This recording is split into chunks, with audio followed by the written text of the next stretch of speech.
Ang Redmi Note 15 4G ay isa na namang solid na mid-range phone mula sa Xiaomi. Perfect para sa mga users na gusto ng malaking display, malakas na battery at high resolution camera pero hindi ganon kabigat sa bulsa. May IP64 rating kaya safe ito sa alikabok at konting wisik ng tubig.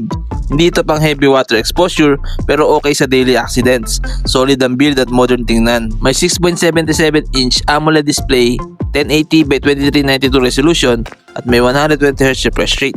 Ang laki na display kaya ang sarap manood ng videos at mag-scroll sa social media. Bright, vibrant ang colors at smooth ang animation dahil sa 120Hz panalong viewing experience sa presyo. Under the hood, may MediaTek Helio G100 Ultra 6nm chipset, may Mali G57 MC2 GPU, 6GB of RAM plus 128GB internal storage. Okay ang processor para sa everyday tasks like browsing, messaging, and casual gaming. Hindi ito pang heavy games like Genshin para sa high settings pero playable naman sa medium to low.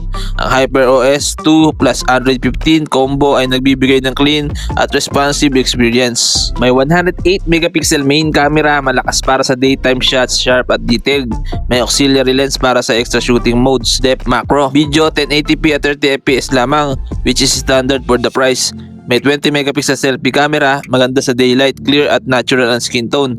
Hindi pang vlogging ang video quality pero sapat for social media clips. Meron nga pala siyang 6,000 mAh battery capacity at 33W fast charging. Sa connectivity, may 4G LTE, Wi-Fi, Bluetooth 5.1, NFC, OTG, and USB Type-C.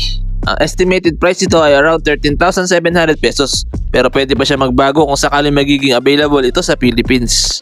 Kung ang hanap mo ay sulit na device na may premium features sa presyo na hindi mabigat, magandang option ang Redmi Note 15 4G.